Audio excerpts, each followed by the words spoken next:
വയനാട്ടിലെത്തിയ Mammootty CPM ജില്ലാ secretary K റഫീഖിനെ അപമാനിച്ച സംഭവത്തിൽ മമ്മൂട്ടിക്കെതിരെ social മീഡിയയിൽ കാര്യമായൊരു അറ്റാക്ക് ഉണ്ടാവുകയും അദ്ദേഹം കെ റഫീഖിനെ തന്നെ ഫോണിൽ വിളിച്ച് അതൊരു വിധം സെറ്റിൽ ചെയ്തതാണ്. പക്ഷേ ഇന്നലെ മുഖ്യമന്ത്രി പിണറായി വിജയൻ ഒരു പ്രസംഗത്തിൽ മമ്മൂട്ടിക്കെതിരെ സോഷ്യൽ മീഡിയയിൽ ഉണ്ടായ സൈബർ ആക്രമണം അത് സംഭവിക്കാൻ പാടില്ലാത്തതായിരുന്നു. അപ്പോൾ അത് പ്രവർത്തകർക്ക് വേണ്ടി താൻ അതിന് ക്ഷമാപണം നടത്തുന്നു എന്നൊക്കെ മുഖ്യമന്ത്രി പറഞ്ഞതിന് പിന്നാലെ മുഖ്യമന്ത്രിക്കെതിരെയും പാർട്ടി പ്രവർത്തകരിൽ തന്നെ വലിയ വിമർശനം ഉയരുകയാണ്. അത് വേണ്ടിയിരുന്നില്ല. കാരണം അവിടെ തെറ്റ് സംഭവിച്ചത് മമ്മൂട്ടിക്കാണ്, റഫീഖിനല്ല.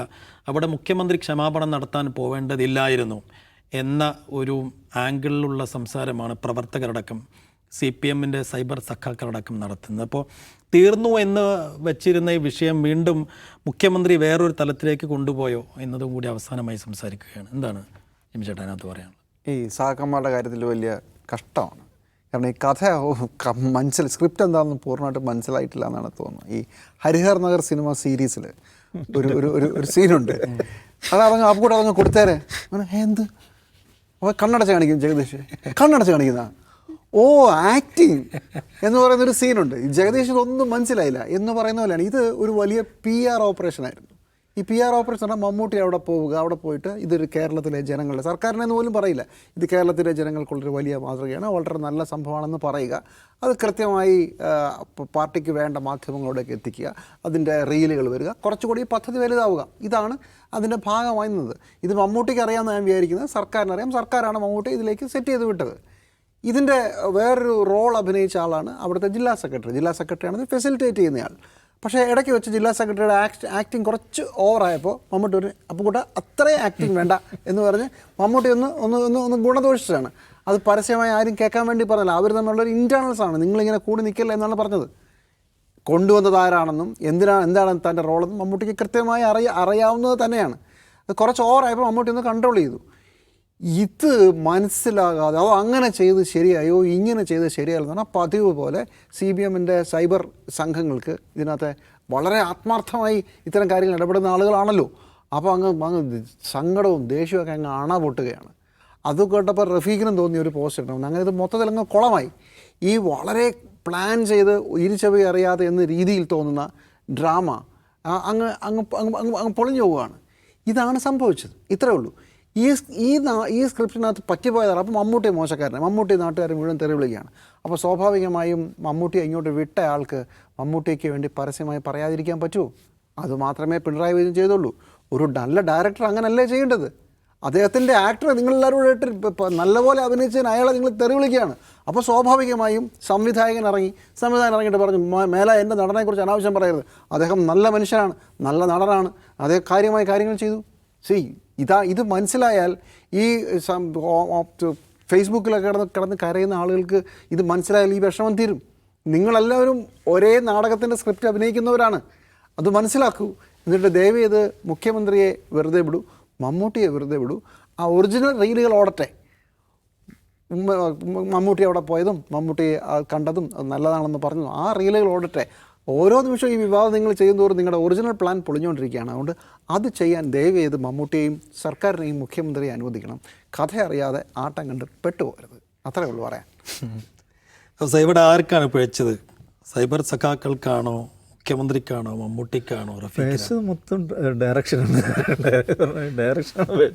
മുഖ്യമന്ത്രി ഇന്നലെ പറയുന്നില്ലേ, അദ്ദേഹം സ്വമേധയാ ചെന്നൈയിൽ നിന്ന് ഫ്ലൈറ്റ് ഇറങ്ങി കോഴിക്കോട്ടോ കണ്ണൂരോ എവിടെയോ ഫ്ലൈറ്റ് ഇറങ്ങി അങ്ങോട്ട് വന്നു. ഇതൊക്കെ ആരോടെ പറയുന്നത്? നമ്മളൊക്കെ പൊട്ടന്മാരാണോ? മമ്മൂട്ടി അവിടെ സ്വമേധയാ വന്ന് ഇത് കാണാൻ വേണ്ടി വന്നതാണെന്ന് മുഖ്യമന്ത്രി മൈക്ക് കെട്ടി പ്രസംഗിച്ച് വിശ്വസിക്കുന്നവരാണ് നമ്മളെല്ലാം. ഇത് പറഞ്ഞാൽ ഇതിനെ ഷോക്കേസ് ചെയ്യാൻ വേണ്ടിയിട്ട് നടത്തിയ ഒരു എന്താണ് വെൽ സ്ക്രിപ്റ്റഡ് ഡ്രാമ, അല്ലെങ്കിൽ ഒരു കൊറിയോഗ്രാഫ്ഡ് ഇവൻ്റാണ്. അങ്ങനെ ഒരു കൊറിയോഗ്രാഫ്ഡ് ഇവൻറ്റ് സർക്കാർ നടത്താൻ പാടില്ല, നടത്താനൊക്കെ പറ്റും. നിശ്ചയമായിട്ട് തെരഞ്ഞെടുപ്പ് സമയത്ത് അവരുടെ പ്രധാനപ്പെട്ട ഒരു പ്രോജക്റ്റ് അതിനെ ഷോക്കേസ് ചെയ്യുക, അതിനെ പൊലിപ്പിക്കുക, അത് സർക്കാരുകൾക്ക് ചെയ്യാവുന്നതാണ്, പാർട്ടികൾക്ക് ചെയ്യാവുന്നതാണ്, എന്നൊരു തെറ്റുമില്ല. അപ്പോൾ അതിനുവേണ്ടി ചെയ്ത ഒരു പരിപാടിയാണ്. എങ്ങനെയാണ് റഫീഖ് അവിടെ എത്തിയതെന്ന് വെച്ചാൽ റഫീഖിനെ കുറിച്ച് ധാരണകളുകൊണ്ടാണല്ലോ റഫീഖ് അവിടെ എത്തുന്നത്. എന്താ വേറെ ആരും എത്തായിരുന്നത്? സിദ്ദീഖോ അല്ലെങ്കിൽ അവിടുത്തെ DCCയുടെ ആളൊന്നും അവിടെ എത്തായിരുന്നത് എന്തുകൊണ്ടാണ്? ഇത് ഞാൻ പറഞ്ഞല്ലോ, കോറിയോഗ്രാഫ്ഡ് ആണ്, വെൽ ഡിസൈൻഡ് ആണ്. പക്ഷേ റഫീഖിനോട് അദ്ദേഹം അവിടെ സംസാരിച്ചത് അത് ആ വാക്കുകൾ പുറത്തു വന്നു. അതിൽ റഫീഖ് പ്രയാസപ്പെടുന്നുണ്ട്. അത് നമുക്ക് ആ ദൃശ്യങ്ങളിൽ നിന്ന് മനസ്സിലാവും, അദ്ദേഹത്തിൻ്റെ മുഖഭാവത്തിൽ നിന്ന് മനസ്സിലാവും, ശരീരഭാഷയിൽ നിന്ന് മനസ്സിലാവും.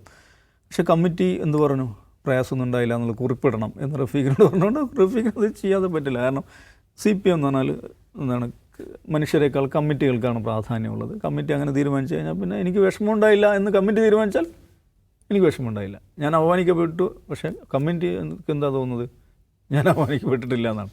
അപ്പം റഫീഖ് സ്വാഭാവികമായിട്ടും അങ്ങനെ കുറിപ്പിട്ടു. റഫീഖിനോടും ഇദ്ദേഹം സംസാരിച്ച വാക്കുകളും സംസാരിച്ച രീതിയും ഒരു പൊതുപ്രവർത്തകനോട് സംസാരിക്കാൻ പാടില്ലാത്തതാണ്. അത് ഉറച്ച അഭിപ്രായക്കാരാണ് ഞാൻ. അവിടെ പൊതുപ്രവർത്തകരെ സംബന്ധിച്ചിടത്തോളം അവർ അതേത് പാർട്ടിക്കാരാവട്ടെ അവർ റെസ്പെക്റ്റ് അർഹിക്കുന്ന ആളുകളാണെന്ന് ഉറച്ച് വിശ്വസിക്കുന്ന ആളാണ്. ഒരു സിനിമാ നടനേക്കാൾ എന്തുകൊണ്ടും വാല്യൂ പൊതുപ്രവർത്തനം, അതും ഒരു ജില്ലാ സെക്രട്ടറി എന്ന് പറയുമ്പോൾ വലിയ ഉത്തരവാദിത്തങ്ങളുള്ള ഒരാളാണ്. ഏത് നടനായിക്കോട്ടെ, എത്ര വലിയ സെലിബ്രിറ്റി ആയിക്കോട്ടെ, പൊതുപ്രവർത്തകരെ റെസ്പെക്റ്റ് ചെയ്യുക എന്നുള്ളത് വളരെ പ്രാധാന്യമുള്ള കാര്യമാണ്.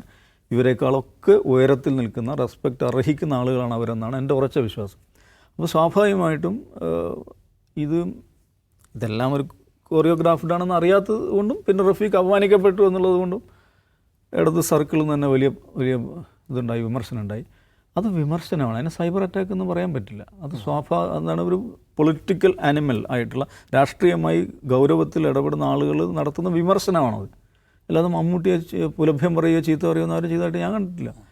ആ വിമർശനം സ്വാഭാവികമായിട്ടും അർഹിക്കുന്നുണ്ട്. അല്ലെങ്കിൽ മമ്മൂട്ടി എന്ന് പറഞ്ഞാൽ വിമർശനാതീതനായിട്ടുള്ള ദൈവമൊന്നുമില്ലല്ലോ, ആരും അങ്ങനെ ഇല്ലല്ലോ. അങ്ങനെ എന്താണ്, ഈ അചോദ്യ മാർപ്പാപ്പമാരായിട്ട് ഒരു മനുഷ്യനുമില്ല. അപ്പം മമ്മൂട്ടി ഈ വിഷയത്തിൽ വിമർശിക്കപ്പെടേണ്ട ആളാണെന്ന് അഭിപ്രായം എനിക്കുണ്ട്. ഇനി വിമർശിക്കപ്പെടേണ്ടതാ അല്ല എന്ന് വിചാരിക്കുക, എന്നാൽ പോലും അങ്ങനെ എല്ലാതെയും ആളുകൾ വിമർശിക്കപ്പെടുന്നുണ്ടല്ലോ. അപ്പോൾ അതിന് സൈബർ അറ്റാക്ക് നടത്തി എന്നൊക്കെ പറയുന്നത് അതും ഒരു കവിഞ്ഞ വർത്താനാണ്. പിന്നെ അവസാനം രക്ഷപ്പെടുത്താൻ വേണ്ടി ക്യാപ്റ്റൻ രംഗത്തിറങ്ങി അത് കാര്യത്തെ കൂടുതൽ വഷളാക്കുകയാണ് ചെയ്തത്. കാരണം ഏതാണ്ട് സെറ്റിലായി പോയിരുന്നു. അപ്പോൾ ഇദ്ദേഹം വന്നിട്ട് ഞാൻ മാപ്പ് ചോദിക്കുന്നു എന്നാണ് പറയുന്നത്. അങ്ങനെ ഒരു മാപ്പ് ഈ വെള്ളാപ്പള്ളിയുടെ കാര്യത്തിലൊക്കെ ഈ മനുഷ്യൻ ചോദിച്ചിരുന്നെങ്കിൽ എന്ന് ആഗ്രഹിച്ചു പോയ സന്ദർഭം ഉണ്ടല്ലോ. ഏതാണ് ഇതിലും വലിയ ഡാമേജ് കേരളീയ സമൂഹത്തെ നെടുക പിളർത്തുന്ന തരത്തിൽ മാരകമായ വിഷം കലർത്തുന്ന പ്രയോഗങ്ങൾ നിരന്തരം പ്രസംഗിച്ച് നടന്നൊരു മനുഷ്യനെ, ആ മനുഷ്യനെ പൊന്നാട അണിയിച്ചും കാറിൽ കയറ്റിയും നവോത്ഥാന നായകനാക്കിയും കൊണ്ടു നടക്കുകയാണ് പിണറായി വിജയൻ ചെയ്തത്.